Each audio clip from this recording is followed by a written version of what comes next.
21절까지의 말씀입니다. 출애굽기 21장 1절부터 21절까지의 말씀, 저와 여러분이 한 절씩 교독하고 마지막 21절은 다 같이 읽겠습니다. 내가 백성 앞에 세울 법규는 이러하니라.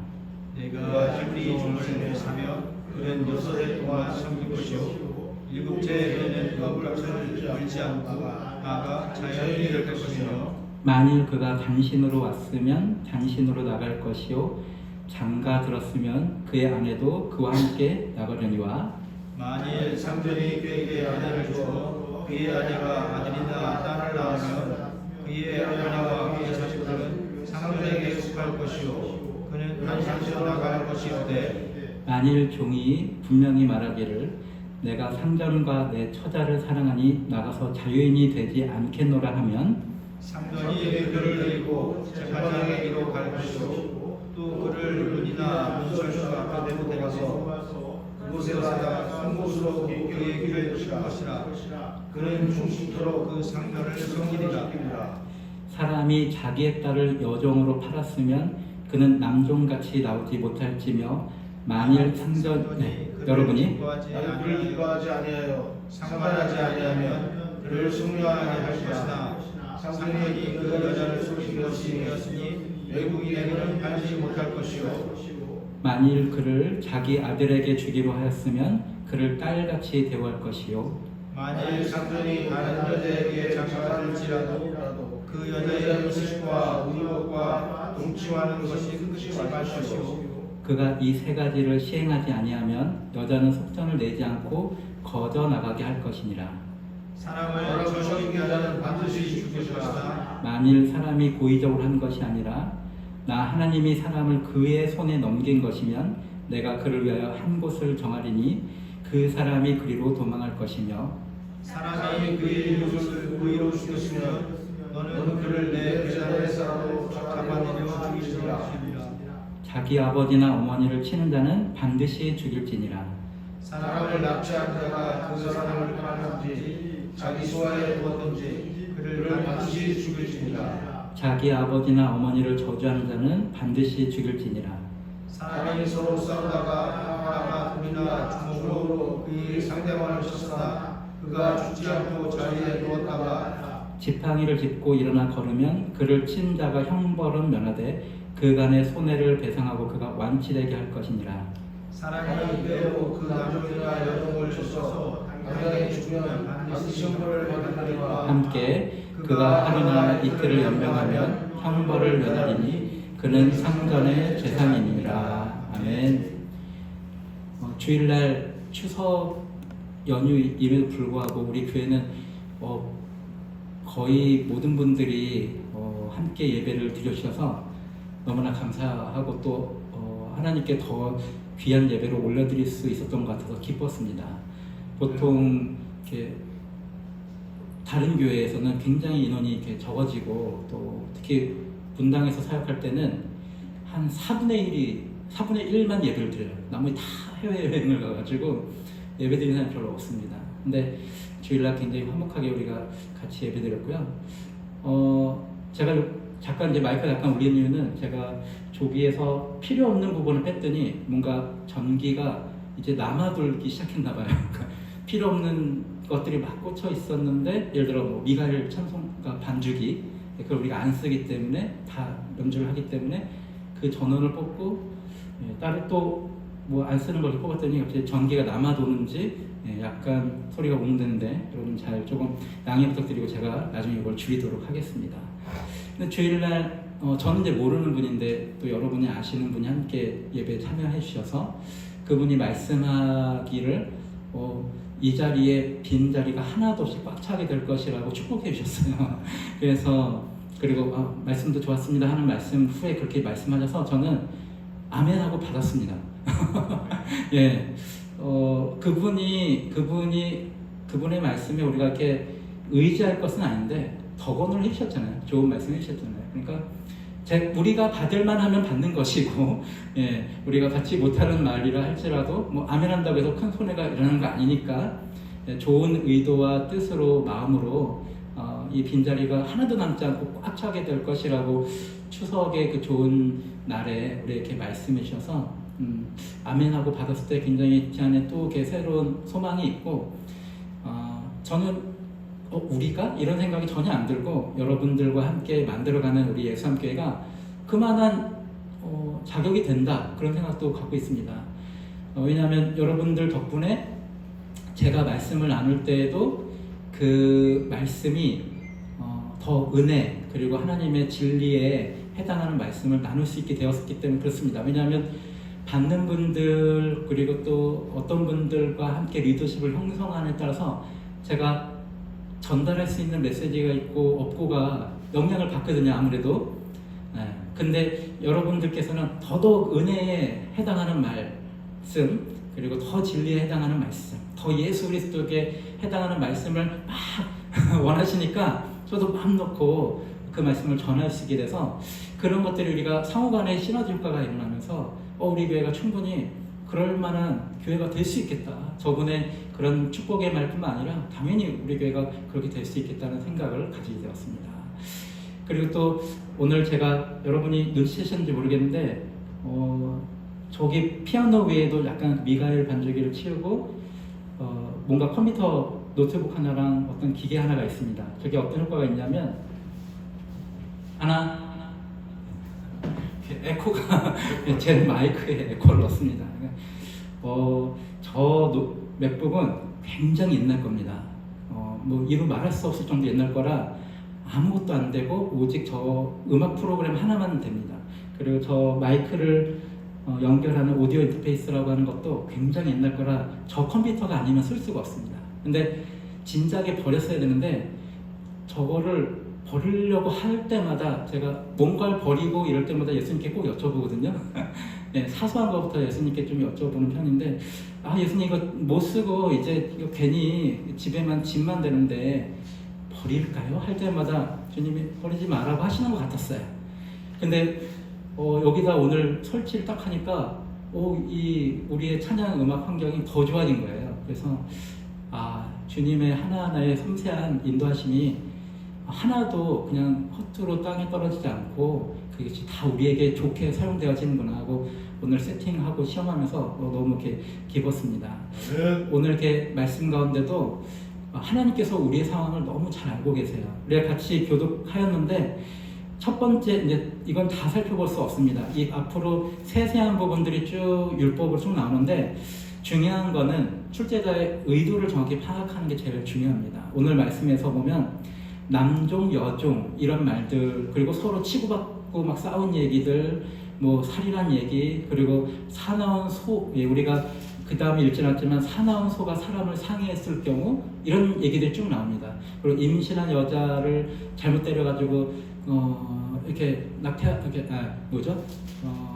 아이가 이제 떨어졌을 때 그렇게 한 사람을 어떻게 처리할 것이냐 이런 얘기들이 쭉 나오거든요. 근데 말씀을 읽어보면 거룩하신 하나님이라고 우리가 생각할 때의 기준을 보면 이 율법들은 굉장히 오늘날 우리가 받아들이기 좀 어려운 것들이 있습니다. 중간쯤에 우리가 함께 읽었던 말씀 중에 뭐냐면 상전이 종이 있는데 두들겨 팼어요. 근데 그저 직사했으면 두들겨 팬 상전이 형벌을 받아요. 근데 그 종이 하루나 이틀 생명을 연명하면 그 상전은 죄를 묻지 않아요. 왜냐? 말씀에 써 있습니다. 그 종은 그 상전의 재산이기 때문이다라고 기록되어 있습니다. 이게 율법이에요. 이게 바리새인들이 꼬아놓은 율법이 아니라 지금 하나님이 직접 주신 율법이에요. 그리고 우리가 앞쪽에 읽었던 것처럼 남종은 6년 동안 일하면 7년째는 자유가 된다 나와 있습니다. 근데 여종의 같은 경우는 남종과 같이 그렇게 되지 않는다고 기록되어 있어요. 그리고 조금 이게 우리 다 녹화되고 있네요. 성인이라서 우리가 다 얘기할 수 있는 부분인데 한 39분쯤 될 것 같습니다. 여종을 살 때는 그냥 성적인 대상으로 산 거예요. 그러니까 그 여성을 8절에 보면 만일 상전이 그를 기뻐하지 아니하여 상관하지 아니하면 상관이라고 하는 게 옛날에 아브라함의 조카가 이제 소돔과 고모라 그 지역에 있을 때 하나님의 사람들이 나타났을 때 소돔과 고모라 지역 사람들이 모여가지고 그 사람들 내놔라 우리가 상관하겠다 할 때 그 상관이거든요. 그러니까 주인이 여자 종을 샀는데 성관계를 하기를 원치 않으면 그렇게 막 꼬아다 놓은 보리자루처럼 집에 두지 말고 차라리 팔으라고. 대신 외국인한테 팔지 마라. 그러니까 네가 신중하지 않은 너 책임이 있으니까 이 여인을 어디 외국에다가 팔아가지고 막 이렇게 험하게 하지 말고 이 히브리 안에서 팔아라 라고 기록되어 있어요. 근데 우리가 거룩하신 하나님 생각할 때 차라리 이 제도는 없애야 되지 않나. 그리고 참 희한해요. 만약에 그 여종을 아들에게 주기로 했으면 딸처럼 되어라. 갑자기 신분상승이 확 일어나는 부분이죠. 근데 10절에 보면 또 희한한 게 있습니다. 만일 상전이 다른 여자에게 장가를 들면 그래도 처음에 사온 그 여종에게 음식과 의복과 여기는 이해할 수 있는데 동침도 끊지 말라고 되어 있어요. 이게 참 오늘은 좀 받아들이기 힘들죠. 그러니까 아내가 없던 사람이었나 봐요. 여종을 이렇게 노예로 삼았는데 이제 아내를 맞이하게 됐어요. 그러면 그 여종을 이렇게 좀 멀리하고 막 그래야 되는데 하나님께서 명령하시는 거예요. 지금 여종에게 음식과 의복과 성관계를 계속 이어서 해라. 근데 만약에 이 세 가지 중에라도 하나라도 안 하면 거기 기록되어 있죠. 여자는 속전을 내지 않고 거저 자유의 몸이 될 것이다. 참 말씀이 좀 그렇습니다. 그리고 우리가 26절에 보면 이런 게 있습니다. 그러니까 상전이 그 남종의 한 눈이나 여종의 한 눈을 쳐서 상하게 하면 그 눈에 대한 보상으로 그를 놓아줄 것이며 27절에 그 남종의 이빨, 이나 여종의 이를 쳐서 빠뜨리면 그 이에 대한 보상으로 그를 놓아줄지라. 원래 거룩하신 하나님의 율법이라면 이렇게 해야 되지 않을까요? 남종, 여종 치지 마. 이렇게 왜 사람을 왜 그렇게 패? 이렇게 하는 게 거룩하신 하나님일 것 같잖아요. 근데 사람이 그렇게 때릴 수 있음을 하나님이 인정하신 거예요. 그러니까 전체적으로 보면 이거를 참 넌 크리스찬에게 이렇게 이 율법이 이게 우리의 율법이다 이렇게 보여주기가 민망할 정도의 느낌이 살짝 있습니다. 우리가 아는 거룩하신 하나님이라고 한다면 야 어떻게 네 아들과 네 딸을 종으로 파냐? 그러지 말고 그리고 돈이 없어서 그런 거면 마을 사람들이 돈을 좀 모아가지고 저 사람 도와줘 이렇게 하시는 법도 하잖아요. 돈 많은 사람이 좀 해결해줘 이렇게 율법을 하실만 하잖아요. 근데 하나님께서는 그 사람이 왜 집에 돈이 없었는지 모르죠. 갑자기 그 가정에 재앙이 임해가지고 어떤 산업이 피폐하게 되었거나 생활을 책임졌던 가장이 갑자기 병으로 혹은 사고로 죽게 돼서 먹고 살 길이 막막해진 엄마와 아이들이거나 여러 가지 이유들이 있는데 아무튼 돈이 없어진 상황에서 이제 우리가 굶어 죽지 않고 먹고 살려면 아들이나 딸을 팔아야 돼요. 이런 상황을 하나님께서 그러지 마 하시지 않고 파는 것, 그러니까 노예 제도를 하나님께서 막지 않으셨습니다. 노예 제도를 찬성하신 건 아니지만 하나님께서는 재정의 빚을 지고 또 그 빚을 갚아야 되는 이 모든 인간 사회에 일어나는 일들을 받아들이고 인정하신 거예요.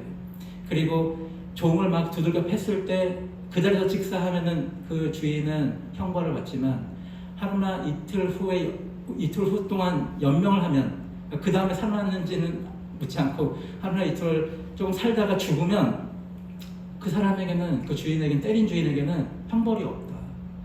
차라리 하나님께서는 야 종을 때리지 마 이렇게 하셨어야 되는데 그리고 허점도 많아요. 예를 들어 소가 사람을 이렇게 쳤을 때 그 사람의 인명사고가 일어났을 때 어떻게 해라 라고 기록되어 있습니다. 근데 그냥 소가 갑자기 인명사고를 일으켰을 때는 그냥 그 소를 죽이고 그 주인은 형벌을 받지 않아요. 근데 우리가 읽지 않았던 뒷부분에 보면 소가 사납다고 하는 걸 평소에 주인이 알고 있음에도 불구하고 그 소를 단속하지 않아서 그 사나운 소가 다른 사람의 인명피해를 입혔을 때는 그 소의 주인이 형벌을 받아요. 참 이런 인간사에서 일어나는 보통의 일들이 율법으로 하나씩 기록이 되어 있습니다. 그리고 어떤 사람을 때렸으면 우리가 이에는 이, 눈에는 눈, 어떤 사람을 죽였으면 그만큼의 위험이 이제 있게 된다. 그리고 내가 고의적으로 죽였으면 그 사람은 당연히 죽음으로 갚아야 되는데 표현 중에 말씀의 표현 중에 그거 있습니다. 하나님이 그 사람 죽은 사람을 저 사람의 손에 붙여서 저 사람이 죽게 됐을 경우, 이거는 하나님이 저 사람 보고 이 사람 죽이라고 한 게 아니라 어쩔 수 없이 우연에 의해서 실수에 의해서 다른 사람을 죽이게 된 거죠. 그랬을 때 우리가 생각할 때는 이 내가 고의적으로 죽이려고 한 게 아니라 그냥 뭐 꺼내다가 그 꺼냈던 것이 떨어져가 누구를 쳐가지고 죽을 수도 있잖아요. 그 모든 것들은 하나님의 역사에 허용하심으로 인해서 저 사람이 죽었으니까 하나님이 저 사람의 생명을 저 사람에게 손에 붙이셨구나라고 하나님께서는 그렇게 바라보라고 이 말씀을 하신 거죠. 그랬을 경우에는 그 사람이 도피성이라고 하는 것들을 통해서 생명을 유지할 수 있어요. 근데 그렇게 사람을 고의적으로 죽이지 않은 사람이 도피성에 가 있을 때 언제 나올 수 있냐면 그 사건을 저질렀을 당시의 대제사장이 죽을 경우나 그 도피성에 나올 수 있어요. 죽기 전에는 그 도피성에 못 나와요. 그러면 아마도 가장이 도피성에 살고 있으면 아마 식구들이 다 거기로 들어가겠죠. 그러니까 인간사에서 일어나는 모든 일들에 대해서 하나님께서 조목조목 하셨는데, 그렇지만 다호점이 있잖아요. 예를 들어 아까 소 얘기만 해도 주인이 내 소가 사납다고 하는 것을 누군가 증명해야 돼요. 근데 만약에 어떤 힘 있는 사람이면 한 2명 정도, 성경에서 기록되어 있잖아요. 몇 명 이상의 증인들이 있으면 그걸 사실로 받아들여야 됩니다. 그럼 제가 처음부터 우리 집 소가 사나운 걸 알았는데 사람을 죽였어요. 근데 내가 돈을 쓰거나 나의 친한 친구들 이렇게 불러가지고 이 소가 원래부터 사납지 않았다고 증언해줘 하면, 사납지 않았다고 하는 것을 증언하면서 논쟁이 일어나다가 그냥 그 사건이 무마가 될 수도 있어요. 그러니까 그 법에 내가 어떻게 하면 이 법을 피해갈 수 있을까 생각하면 얼마든지 지금 이 법들을 다 피해갈 수 있어요. 얼마든지 피해갈 수 있습니다. 남종, 여종의 눈이나 이빨을 상하게 했을 때는 그 사람을 놓아주라고 했는데 쟤 원래부터 이빨이 흔들렸어라고 거짓 증언 주인이 하면 어떻게 해요? 혹은 그러면 눈이나 이빨만 빼고 코만 패면 코만 패면 혹은 배만 때리면 얼마든지 지금 우리나라에 있는 모든 법들은 그러기 때문에 세부 조항들이 다 있잖아요. 근데 이 하나님의 율법은 분명히 법의 망을 피해갈 수 있는 부분들이 얼마든지 있어요. 그러니까 그걸 막기 위해서는 바리새인들이 또 세부적인 율법들을 계속 하는 거죠. 어느 정도의 무게를 드는 것이 안식일을 지키는 것이냐 어기냐로, 혹은 어느 정도의 거리를 걷는 것으로 안식일을 지키냐 안 지키냐로 계속 세부적인 어떤 관습법을 계속 만들어야 돼요. 왜 이런 일이 생기냐면, 궁극적으로 하나님께서 이 율법을 주신 이유는 하나님을, 우리가 주일날 제가 설교했던 것처럼 하나님을 믿음으로 너희가 하나님의 사랑을 믿고, 그리고 이래서 감동하여서 하나님을 사랑하고, 그러다 보면 하나님이 나에게 주신 은혜가 얼마나 큰지를 깨달으면, 지금 히브리 같은 신앙 공동체이거든요. 마치 우리 교회의 공동체처럼. 그러면 다른 사람도 하나님이 한 명 한 명을 귀하게 여긴다고 하는 걸 깨닫게 되잖아요. 내가 은혜를 받을 때, 내가 죄인인데 은혜를 받았다고 하는 것을 경험하고 믿고 누리고 살고 있는 사람은 우리의 신앙 공동체에 함께 있는 저 사람도 하나님이 귀하게 여긴다. 나의 죄도 용서하시는 하나님께서 내가 잘못했어요 하기도 전에 나를 그래도 계속 기다리시고 예뻐하시고 이끄시는 그 하나님께서, 우리가 아직 원수 되었을 때 당신의 아들을 주신 것처럼 저 사람도 하나님 귀하게 여기시고 저 사람도 하나님 예뻐하신다 라고 하는 개념을 갖게 되잖아요. 그러면 이 법에서 내가 어떻게 피해 나가고 이 법의 형벌을 내가 어떻게 안 받을 수 있지? 내 욕심은 체험해서 어떻게 하면 그 형벌에서 내가 자유로울 수 있지를 연구하는 게 아니라 나의 주변에 있는 이웃들에 대한 태도가 달라지겠죠. 하나님이 궁극적으로 율법을 주시면서 원하시는 것들은 그런 마음이 없이 율법을 지키려고 할 땐 다 딴 길로 간다는 거예요. 어떻게 하면 내가 저 미운 놈을 어떻게 하면, 왜냐하면 남자 종 같은 경우는 6년만 내가 데리고 일할 수 있고 7년째를 풀어줘야 돼요. 그러면 여러분 같으면 그 6년을 어떻게 하겠어요? 만약 내가 욕심 있는 사람이면, 원래 그 남종은 전혀 외국에 있는 사람이 아니라 지금 같은 히브리족에 있는 사람이잖아요. 한 달이 건너면 어쩌면 몇 달이 건너면 알 수 있는 사람인데 지금 돈이 없어서 우리 집에 와서 종살이 하는 거거든요. 한 6달이 건너면 알 수 있는 사람일 수도 있어요. 6달이 건너면 전 세계에 누구도 내가 연결이 돼 있다는 연구 그거가 결과가 있으니까 200만 명 정도면 그냥 한 3달이나 건너면 누구의 어떤 아들, 누구의 어떤 딸 이렇게 알 수 있는 상황이에요. 근데 돈이 없어서 지금 우리 집에 종으로 왔어요. 그 아들이나 딸이. 근데 내가 되게 욕심이 있으면 그 6년, 7년째는 자유가 되니까 6년은 어떻게 하겠어요? 몹시일 시키겠죠. 잠도 거의 안 재우고 과하게 6년간 완전히 뽑아먹겠다. 내가 돈 주고 샀으니까 내 마음이지. 완전히 뽑아먹겠다. 근데 사람이 그러면 힘들고 막 성질나고 막 그러면 주인의 말 안 들으면 구타가 시작되는 거예요. 그러니까 이 율법을 보면 이게 종종 있는 일이기 때문에 율법이 되는 거잖아요. 그 일이 자주 안 있으면 율법을 선정할 필요가 없어요. 근데 여기에 하나하나 기록된 게 다 종종 일어나고 흔히 일어나는 일인 거예요. 그러니까 율법으로 하나님께서 정하신 거예요.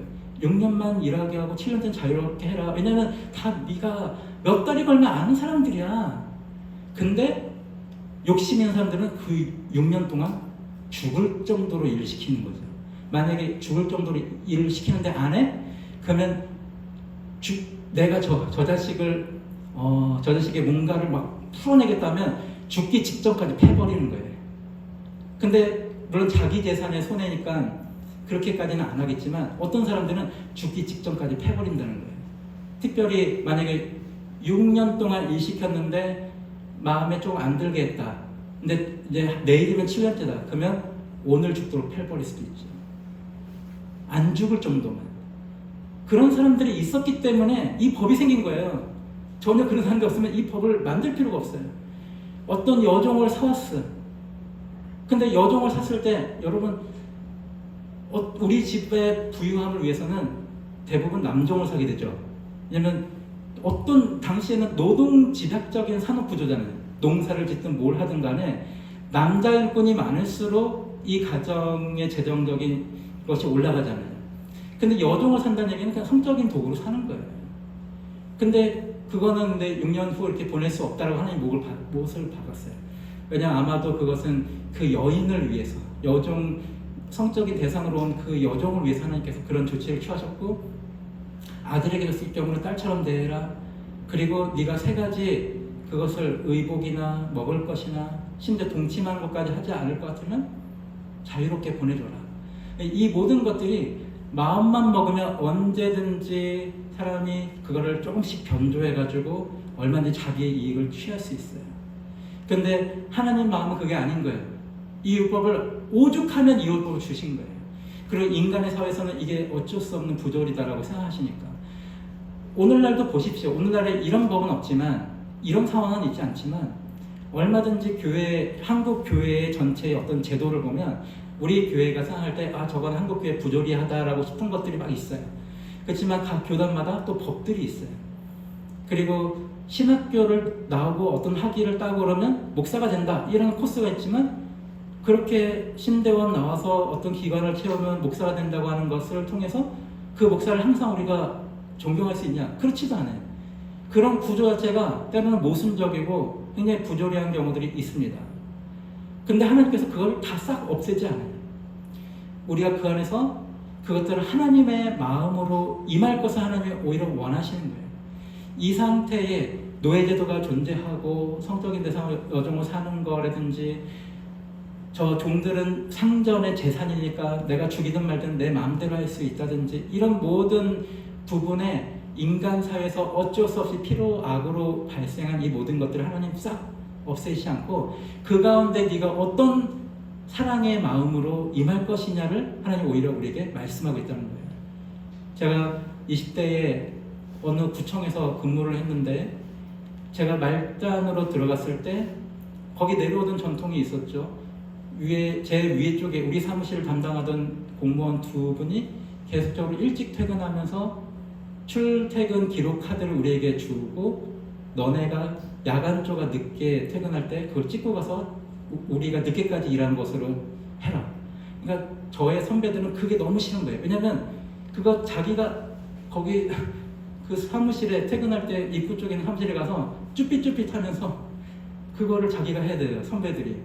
그리고 그게 걸려서 문제 커지면 이 사람이 지금 어떤 행정법을 위반을 심각하게 한 상황이 되잖아요. 그러니까 선배들이 너무 싫어하는 거예요. 근데 제가 말탄인데 제가 그랬어요. 선배님, 제가 하겠습니다. 이 부조리한 상황인데 이거는 바꿀 수가 없어요. 뭐 고발하고 그러면 우리도 문제가 돼요. 예, 우리가 엄청난 아마 공격을 당할 거예요. 다른 공무원들로부터 저 배신자, 저 조그만 것들이 하면서 공격을 당할 거예요. 근데 선배님 제가 하겠습니다 하고 제가 야간조를 하기로 했어요. 그러니까 저걸 내가 담당하니까 저 야간조를 넣어주세요. 야간조가 근무시간이 좀 짧아요. 그래서 저를 야간조 해주세요 하면서 제가 그거를 하게 하면서 하나님께 기도했어요. 이거를 우리 선배들도 괴롭고 나중에 우리가 선배 입장이 되면 저걸 우리가 해야 되는데 주님 어떻게 해야 됩니까? 일단은 제가 안 왔어요. 그리고 그 공무원들 분께 우리가 그때 전산실에서 근무하고 있었는데 그때 마침 고스톱 한 게임이나 바둑 이런 게 나오기 시작했어요. 그래서 그분들에게 그 게임을 알려드렸더니 어차피 공무원들은 이중직이 금지돼 있잖아요. 그러니까 일찍 퇴근하면서 할 게 없으니까 집에 안 가고 다 놀러 다니거든요.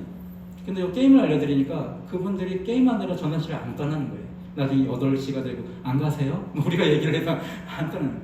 그러다가 나중에 그분들이 슬며시 카드 줘, 그냥 우리가 할게 하면서 그 문화가 없어졌어요. 그러니까 이런 또 뭐 어떤 대학에 출강할 때는 부총장 라인을 통해서 거기 합격과에서 연락이 와요. 어떤 학생 지금 성적이 출석 때문에 F가 나는데 B 이상으로 주세요. 그러면 내가 막 그래서 어쩌냐 고발을 하고 막 뉴스에 막 기자들에게 주님 어떻게 해야 됩니까? 기도하고 우리가 살고 있는 이 모순되고 부조리한 것들 가운데 어떻게 하나님 마음을 가져서 그 가운데 그것을 할 것이냐. 예, 저는 기도함으로 하나님 어떻게 했으면 좋겠습니까? 그래서 그 학생에게 어떻게든 연락해서 과제를 주도록 해라. 그래서 최소한의 과제를 주고 B는 못 줍니다. C는 줄 수 있습니다. 또 어떤 음향회사에서 제가 근무를 할 때는 그 사장이 음향공사 현장을 저랑 같이 가요. 제가 운전해서 가면 사장님이 승진 씨 저기 가서 저거 주워 오세요. 그거 되게 사소한 부품들이에요. 공사장이 있는. 그렇지만 그거는 그 공사를 하는 사람들의 물건이에요. 근데 주워 오라는 거예요. 그러니까 훔쳐오라는 거예요. 결국. 그 경매할 때도 승진 씨 얼마 걸어요? 내가 얼마 걸게요. 그래서 음향 어떤 기기들을 경매를 할 때 뭐 다른 회사도 그렇게 할지 모르겠지만 그 작전을 막 짜가지고 어떤 수술들을 써요. 그 가운데서 하나님 이걸 어떻게 해야 됩니까? 무조건 그거를 없애야 돼. 노예제도 없애야 돼. 이렇게 사람을 고타는 거 없애야 돼. 우리가 그런 거 다 없앨 수가 없어요. 하나님 진짜 원하시는 것은 우리가 살아가는 동안에 있는 그 모순된 제도와 또 부조리한 상황 가운데 예수님께 여쭤보면서 거기서 나는 어떻게 행동할 것인가를 계속 모색해야 한다는 거예요. 그래서 그냥 예수님 없이 교회 개혁을 하는 사람들에 대해서 저는 일정한 거리를 두고 있습니다. 왜냐하면 예수님 없이 교회 개혁하는 사람들은 싹 다 뒤엎으려고 해요. 근데 하나님께서는 가만둬라. 지금 그걸 다 배워버리면 가라지도 있지만 거기 알곡도 다 배워진다. 여러분 다 좋은 교회에서만 우리가 신앙생활하는 거 아니에요. 저도 이 예수함교회 오기 전에 제가 어떤 교회 중에 좋은 교회 몇 개 없어요. 근데도 그 안에서도 하나님 은혜를 깨닫고 나름 신앙에서 성장했거든요. 그냥 교회 좀 돈만 많고 큰 교회라고 할지라도 그렇기 때문에 어떤 혜택들을 제가 신앙생활에서 받아온 것들이 있어요. 그 가운데 우리가 그걸 싹 다 없애고 싹 다 쳐버리고 싹 다 공격하는 게 아니라 오늘 이 말씀에 부조리해 보이는 인간사에 대해서 이게 참 하나님께서 그 전에 뭐라고 말씀하셨냐면 너희는 나의 제사장 백성이라고 말씀하시잖아요. 근데 나의 거룩한 제사장 백성인데 이런 일들이 수시로 일어난다고 하는 거 하나님이 어떻게 하세요? 알고 계신다는 거예요.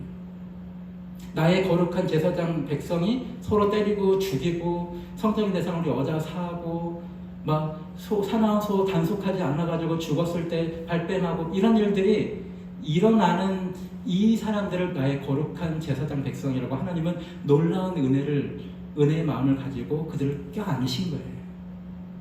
그렇게 봤을 때 거룩함이라고 하는 것이 어떤 뜻인가 우리가 다시 한번 생각해 볼 필요가 있습니다. 하나님의 거룩함은 이런 제도, 이런 불합리한 걸 다 없애는 게 아니라 그 가운데서도 하나님 마음을 품는 거. 형식이 그렇다 할지라도, 어떤 부조리가 있다 할지라도 그 안에서 나는 예수님의 사람으로 어떻게 살아갈 것이냐. 우리가 예수한교회가 빈자리가 없이 꽉 찰 때 어쩔 수 없이 우리도 어떤 교회 같은 어떤 제도를 해야 할지 몰라요. 그리고 어쩔 수 없이 저도 지금 여기 계신 분들은 너무나 제가 편안하게 말씀을 전할 수 있는 분들이셔서 너무 감사한데, 여기 한 명 한 명 채워지기 시작하면 저 사람은 이런 말씀을 이렇게 하면 실족할 텐데, 저 사람은 이렇게 하면 실족할 텐데, 이런 생각들이 들면서 말씀을 지금도 물론 보편적으로 하려고 노력하고 있지만 어쩌면 더 말씀을 먹기 좋게 씹어서 주느라 어쩌면 정확한 딱 사실을 얘기 못할 수도 있을지 모르겠어요. 연약한 사람들을 위해서. 그럴 때 여기 계신 분들은, 우리가 다 함께 리더십 되시는 여러분들은 그걸 같이 마음을 품으셨으면 좋겠어요. 오늘 하나님께서 인간에게 이런 율법을 줄 때 이런 마음이시겠구나, 이런 마음이시겠구나, 저 사람도 저런 직업을 갖고 있고, 그 옛날에 제가 우리 예선교 오기 전에 사역했던 거기에 한 장로님이 그러세요. 남선교회 이렇게 하다 보면 정말 한숨 나온다고. 남성교회 좋은 분들도 계시지만 세상 사람 마인드와 똑같은 생각을 가지고 거칠고 막 그런 사람들이 남성교회 안에 득실득실 해가지고, 그 장로님이 남성교회 딱 제일 남성교회 이끌 때 막 너무 괴롭다고 이렇게 말씀하신 분 계세요. 그럼 거기서 막 장로님 어떻게 할 수 있겠어요? 그런 생각 고쳐먹어야 돼요. 그건 예수님의 마음이 아니에요. 이렇게 할 수는 없잖아요. 그분도 또 어떻게든 끌어안아서 계속 지속할 수 있도록, 지금 강하게 얘기해가지고 튕겨나가지 않게 계속 끌어안고 가면서 차츰 이 안에서 주님으로 인해서 변화될 수 있도록 우리가 끌어안고 가야 되는 어떤 부조리가 또 있는 거예요. 저 사람은 절대 집사 자격이 없고, 저는 절대 장로 자격이 없고, 절대 권사 자격이 없는데, 또 이게 어떤 단계들 훈련 코스를 그 사람이 받아서 이수를 했으면 정말 저 사람이 그 직분을 줘도 되나 하지만 줘야 할 수도 있어요. 대신 그렇게 주고 또 그 사람을 대할 때, 우리가 교회를 운영해 갈 때 거기서 예수님이 원하시는 게 무엇인지를 봐야 한다는 거죠. 말씀을 정리하겠습니다. 하나님께서는 우리 인간에게 율법을 주시되 그 율법을 가만히 보면 인간이 가지고 있는 모든 연약함과 악함을 그냥 받아들이셨어요. 그리고 그 안에서 최소한의 보호가 있을 수 있도록 제정을 하셨습니다. 그리고 그 율법에 가능하면 하나님 마음은 그런 것이죠. 이 율법을 정말 문자 그대로 다 지키려고 노력하기보다는 나를 사랑하면 돼. 내 사랑을 깨달으면 돼. 그래서 예수님께 누군가 여쭤봤을 때 예수님이 대답하신 거죠. 그래, 율법은 크게 딱 두 가지야. 하나님을 사랑하고 이웃을 사랑하는 거야. 근데 우리가 하나님을 사랑하려면 하나님이 나를 얼마나 사랑하는 것을 알아야 또 하나님을 자연스럽게 사랑할 수 있겠죠. 하나님 나를 얼마나 사랑하시는지를 우리가 알면 이웃도 내 몸같이 자연스럽게 사랑할 수 있게 되겠죠. 이런 것들이 율법을 완성하고 이룰 수 있게 되고, 그 모든 율법에서 우리가 의롭다라고 얘기할 수 있는 상황이 된다라고 하는 것을 기억하시고, 문자적인 율법 그리고 문자적인 어떤 제도를 보지 마시고 그 안에 담겨져 있는 하나님의 그 놀라우신 은혜의 마음과 또 동시에 인간들의 연약함들을 품어주시는 마음을 여러분도 품어주셔서 이제 이 자리에 한 사람 한 사람 앉을 때 그 사람들을 하나님의 마음으로 품는 귀한 복된 여러분 되시길 주님의 이름으로 축복합니다. 우리 같이 찬양하시겠습니다.